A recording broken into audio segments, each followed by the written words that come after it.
පළවෙනි ගානේ ඔයාලට හොයන්න තියලා තියෙන්නේ polypropylene sample එකක් දීලා මේ polypropylene sample එකේ number average molecular weight එක මොකද්ද? weight average molecular weight එක මොකද්ද? degree of polymerization මොකද්ද කියලා. අගුවේ දීලා තියෙන දත්ත මොනවද කියලා. මේ පළවෙනි කොලම් එකේ දීලා තියෙන molecular weight range එක. ඒ කියන්නේ මේ එක එක කාණ්ඩවලට බෙදලා 8000යි 16000යි 16000 24000 24000 32000 ඒ විදිහට කාණ්ඩවලට බෙදුව molecular weight range එකක් දීලා තියෙනවා. කියන්නේ මේ molecules වල molecular weight එක නෙමෙයි molecular weight range එක දීලා තියෙන්නේ. xi කියලා කියන්නේ number fraction එක. ඒ කියන්නේ මේ අපි හිතුව මේ 8000යි 16000යි අතර ගානේ තියෙන chains කීයක් තියෙනවද? මුළු polymer chains ගානට සාපේක්ෂව කියන එක තමයි මේ number fraction එක තමයි මේ දීලා තියෙන්නේ. ඊළඟට අපිට තියෙනවා weight fraction එකක් දීලා තියෙනවා. මම ඉදිරියේදී කියන්න මේ number fraction එක සහ weight fraction එක මොකක්ද කියලා. මේ දත්ත භාවිතා කරලා එහෙනම් අපි බලමු කොහොමද number average molecular weight එක, weight average molecular weight එක සහ degree of polymerization හොයාගන්නේ කියලා. ඒ කියන්නේ අපේ තියෙන sample එකේ අපේ තියෙන polymer chains අපි මේ වගේ polymer chains තියෙනවා. සමහරක් ඒවා දිග වෙන්න පුළුවන්. සමහරක් ඒවා පොඩි polymer molecules වෙන්න පුළුවන්. මෙහෙම තියෙන polymers අපි මේ මොකද කරන්නේ? මෙයා කැටගරයිස් කරනවා මේ තියෙන size එක අනුව. තියෙන size එක අනුව අපි හිතමු මේ chains හතරක් තියෙනවා එකම size එකේ. ඔන්න එක කැටගරි එකක්. මේක තමයි පළවෙනි කැටගරි එක. තව එකක් වෙනවා අපි හිතමු මේ තියෙන size එකේ තියෙන අපිට chains දෙකයි කියලා. මේක අපි කියන දෙවෙනි කැටගරි එක. මේ කියන තුන්වෙනි එකේ තියෙන අපි හිතමු මේ chains තුනම එක සමානයි වගේ. එක සමාන size මේක අපි තුන්වෙනි මේවා එකම සමාන නෙමෙයි. ඒ කියන්නේ exactly same size නෙමෙයි. ඒක තමයි අපිට දීලා තියෙන range එක. උදාහරණයක් විදිහට පළවෙනි sample එකේ තියෙන molecular weight එක වෙන්න පුළුවන් 8000 ඉඳන් 16000 වෙනකම්. ඒ වගේ තව sample එකක් අපි කියමු දිග polymer chains තියෙනවා මේ වගේ. හරි මේ ඔක්කොම එකම size එකක් කියලා හිතන්න. මෙන්න මේ එක තමයි අපේ හතරවෙනි sample එක.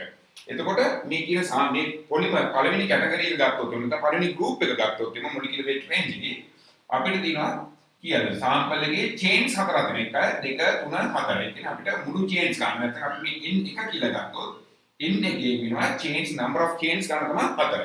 මේ එක chain එක අපි හිතමු molecular weight එක. උදාහරණයක් විදිහට අපි හිතමු මෙයාගේ molecular weight එක 8000යි. 8000යි grams per mole. හරි ඒකට මෙයාගේ වෙනවා m1 කියන එක මට දාගන්න පුළුවන් 8000යි කියලා. දෙවෙනි අපි දෙවෙනි කැටගරි එක ගත්තොත් එම මෙයාගේ ඊට ටිකක් පොඩි වගේ මට හිතෙනවා. මම කියනවා මෙයාගේ n2 අපි හිතමු 2යි. දැන් මොකද මොලිකියුල්ස් 2යි තියෙන්නේ. එයාගේ weight එක අපි හිතමු එකිනෙකගේ weight එක අපි හිතමු m2 කියන එක අපි හිතමු මෙයාගේ අඩේ 6000ක් වගේ. 6000ක් grams per mole. ඒ වගේම තුන්වෙනි sample එක මේකේ තියෙනවා chains තුනක් n කියන එකට කීයද වෙන්නේ? එයාගේ තියෙනවා අපේ තුනක් තියෙනවා. මෙයාගේ එකක weight එක අපි ගත්තොත් එimhe අපි කියමු m3 කියන එක m3 අපි හිතමු අපි හිතමු 9500ක් කියලා. 9500යි grams per mole. ඒ විදිහට අපිට මේ තියෙන අපි එක categorize කරගත්ත එක weight range එක අනුව categorize කරගත්ත එකේ number of chains ගන්න බලනවා. එකිනෙකේ weight එක බලනවා. ඒක තමයි මේ අපි එහෙම බලපුවාම අපිට හදාගන්න පුළුවන් mn කියන එක අපි දන්නා equation එක mn bar number average molecular weight එක කියන්නේ summation of ni mi divided by summation of ni. අපි මේ expression එක expand කරමු.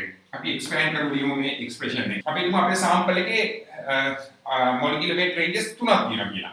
එහෙනම් පළවෙනි එක වෙන්නේ මොකද්ද? n1.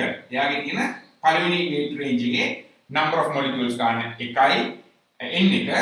එයාගේ එක molecule එකක් ගත්තොත් එයාගේ weight එක වෙනවා m1. ඊට පස්සේ දෙවෙනි එකේ තියෙනවා n2ක්. එයාගේ number of chains ගන්න n2යි. එක molecule එක weight එක m2යි. ඒ විදිහට මට ලියන්න පුළුවන් n3 m3. බෙදන්න ඕනේ summation of ni. ඒ කියන්නේ කීයද? n1 ධන n2 ධන n3 කියලා මට ලියා ගන්න පුළුවන්. මම මේක තව ටිකක් සරල කරලා ලියනවා මේ විදිහට n1 m1 බෙදන්න ඕනේ n1 ධන n2 ධන n3 ධන n2 බෙදී n2 වරක් m2 බෙදන්න ඕනේ n1 ධන n2 ධන n3 m3 බෙදන්න n1 ධන n2 ධන n3. දැන් මේ එක්ස්ප්‍රෙෂන් එකේ ඔයාලට පේනවා මෙතන n1 බෙදීම n1 ධන n2 ධන n3. ඒ කියන්නේ මොකද? මුළු මොලිකියුල්ස් ගාන n1 ධන n2 තමයි. n1 මොලිකියුලර් වේට් රේන්ජ් එකේ තියෙන නම්බර් ගන්න. ඒ කියන්නේ මොකද? මේකෙන් අපිට ඉන්නේ යම් ෆ්‍රැක්ෂන් එකක්. අපි මේ ෆ්‍රැක්ෂන් එකට කියනවා x1 කියලා අපි කියමු. මේ තියෙන ෆ්‍රැක්ෂන් එක මොකද? මේ තියෙන ෆ්‍රැක්ෂන් එක තමයි මේ නම්බර් ෆ්‍රැක්ෂන් එක x2.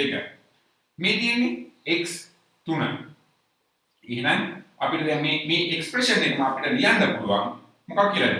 x1 m1 ධන මේ කියන්නේ මොකද? නම්බර් ඇවරේජ් මොලිකියුලර් වේට් එක. x2 m2 x3 m3. ඒ කියන්නේ මේ එක්ස්ප්‍රෙෂන් එක මම ලියනවා දැන් summation of xi mi. අපිට කලින්ම තිබුණා අපි ඉගෙනගෙන තියෙන summation of ni mi divide by summation of ni. නමුත් දැන් අපේ අලුත් එක්ස්ප්‍රෙෂන් එක මේ තියෙන එක්ස්ප්‍රෙෂන් එක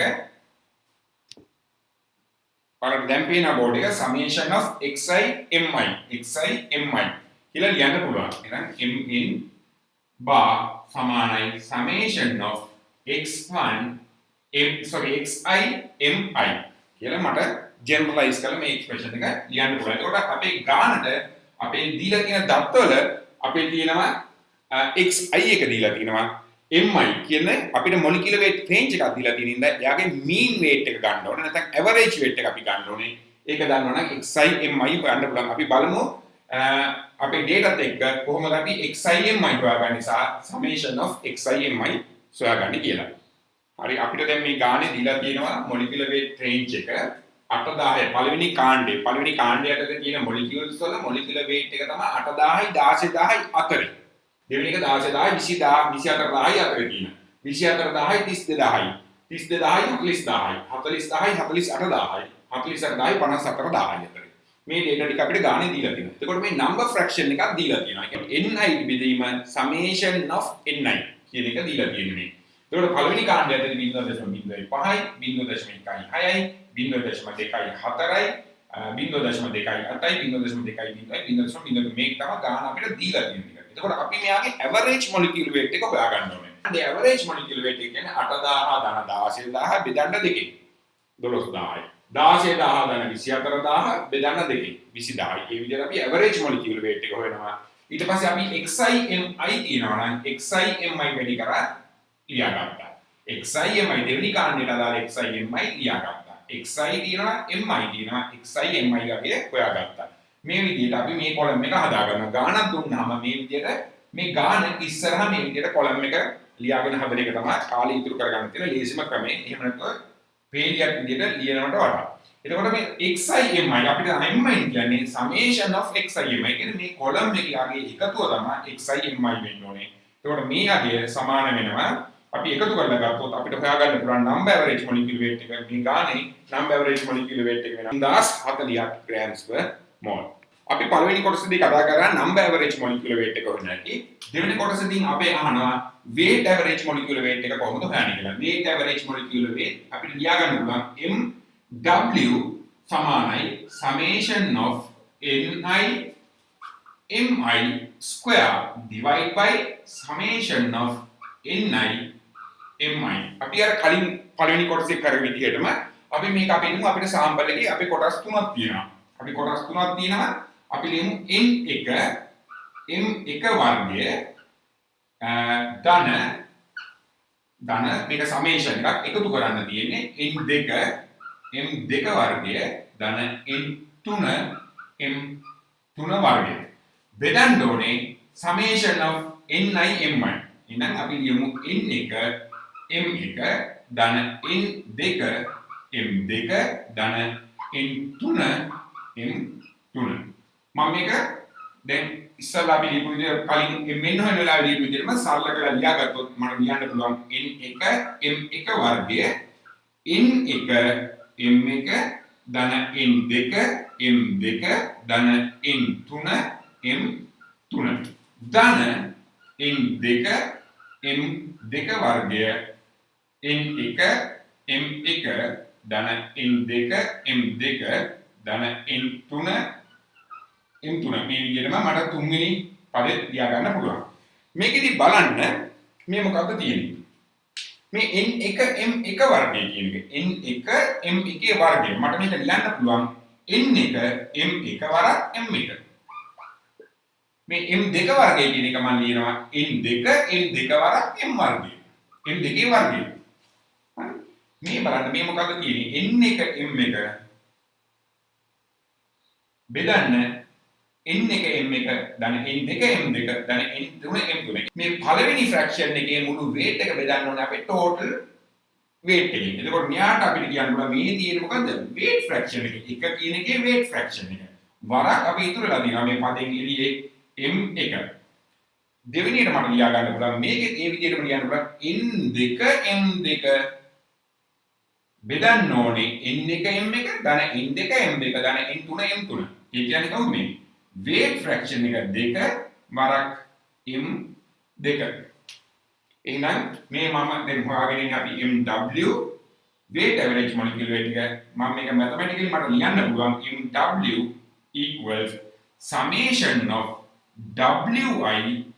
මම අපිට දීලා තියෙන ගානේ අපිට wi දීලා තියෙනවා.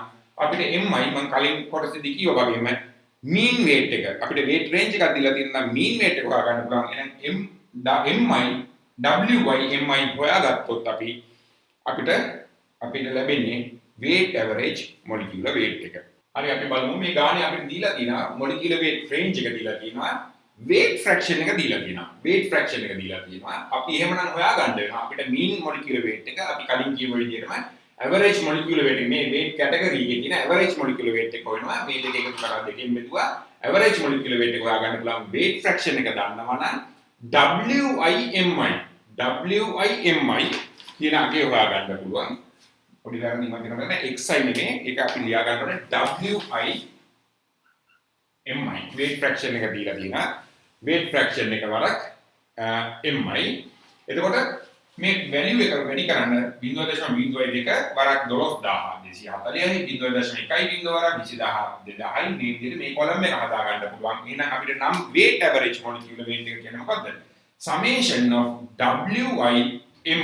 එහෙනම් WI mi කියන්නේ මේ කොලම් එකේ අගය එකතු කරන්න 36240යි grams per mole. එහෙනම් weight average molecular weight එක වෙනවා 36240. දැන් බලන්න අපිට number average molecular weight එකයි weight average molecular weight එකයි ගත්තොත් weight average molecular weight එක විශාල වෙන්න ඕනේ number average molecular weight එකට වඩා. එහෙනම් අපිට weight average molecular weight එක 36240ක් number average molecular weight එක 3040ක්. හරි අපි දැන් බලමු අපි කොහොමද degree of polymerization හොයන්නේ කියලා. degree of polymerization ඒ කියන්නේ අපේ තියෙන polymer chain එකේ මොනම units කීයක් සම්බන්ධ වෙලාද මේ chain එක හැදලා තියෙන්නේ කියන එක තමයි කියන්නේ. එකක් මොනම units නම් මේ මොනම units කීයක් සම්බන්ධ වෙනවද? මේ මොනම unit සම්බන්ධ වුණාට පස්සේ අපි කියනවා මේ වගේ එකකට මොකද්ද? repeat unit. මොකද මේ unit එක තමයි repeat වෙලා තියෙනවා. අපි ඉගෙනගෙන තියෙනවා මේක. repeat unit. ඒකෝ මේ degree of polymerization කියන්නේ number average molecular weight එක අපි බෙදන්න ඕනේ m0 වලින්. මොකද්ද m0 කියන්නේ? මේ ගානේ අපිට දීලා තියෙනවා polypropylene material. polypropylene අපි polypropylene කියන්නේ මොකද්ද? C carbon carbon hydrogen hydrogen hydrogen එක hydrogen එක replace වෙනවා CH3 group එකකින්. මෙන්න polypropylene වල repeat unit එක. repeat unit එකේ molecular weight එක තමයි අපි ගන්න ඕනේ. carbon තුනක් තියෙනවා 12යි 12 එක carbon එකක් 12 grams per mole වරක් 3යි 36යි. අපිට තියෙනවා hydrogen 1 2 3යි මෙතන තමයි 6යි එක වරක් 6. අපි මේ අගයන් දල වශයෙන් අපිට ගන්න පුළුවන්. අපි A level කාලේදී භාවිතා කරපු විදිහටම 6යි ඔක්කොම අපිට වෙනවා 42ක් grams per mole. එහෙනම් අපි දැන් number average molecular weight එක අපි පළවෙනි කොටසේදී හොයාගත්තා 3040යි grams per mole divided by m0 which is equal to 42 grams per mole. 40 බෙදන්න ඕනේ 42කින් අපිට උත්තරේ එනවා 785. 785. ඒ කියන්නේ මේ අපිට තියෙන අපේ තියෙන මේ polypropylene molecule chain polymer chain එකක් ගත්තොත් මේ chain එකක් හැදලා තියෙන්නේ මේ propylene units 785ක් එකතු වෙලා. ඊටාම සරලයි මේ ගාන හදන හැටි. හරි අපි බලමු මේ ගානේ අපිට දීලා තියෙනවා මොලිකියුලර් වේට් රේන්ජ් එක දීලා තියෙනවා weight fraction එක දීලා තියෙනවා weight fraction එක දීලා තියෙනවා අපි එහෙමනම් හොයාගන්න වෙනවා අපිට mean molecular weight එක අපි කලින් කියව විදිහටම average molecular weight මේ weight category එකේ තියෙන average molecular weight එක හොයනවා මේ දෙක එකතු කරලා දෙකෙන් බෙදුවා average molecular weight එක හොයාගන්න පුළුවන් weight fraction එක දන්නවා නම් WIMI කියන අගේ හොයාගන්න පුළුවන් පොඩි වැරදි මම කියනවා xi නෙමෙයි ඒක අපි ලියා ගන්න ඕනේ WIMI weight fraction එක දීලා තියෙනවා weight fraction එක වරක් mi එතකොට මේ value එක වැඩි කරන්න 0.02 වරක් 12240යි 0.1 වරක් 20000 මේ විදිහට මේ කොලම් එක හදා ගන්න පුළුවන් එහෙනම් අපිට නම් weight average molecular weight එක කියන්නේ මොකද්ද summation of WIMI එහෙනම් WIMI කියන්නේ මේ කොලම් එකේ අගේ එකතු කරන්න 36240යි grams per mole එහෙනම් weight average molecular weight එක වෙනවා 36240. දැන් බලන්න අපිට number average molecular weight එකයි weight average molecular weight එකයි ගත්තොත් weight average molecular weight එක විශාල වෙන්න ඕනේ number average molecular weight එකට වඩා. එහෙනම් අපිට weight average molecular weight එක ආව 36240ක් number average molecular weight එක ආව 33040ක්.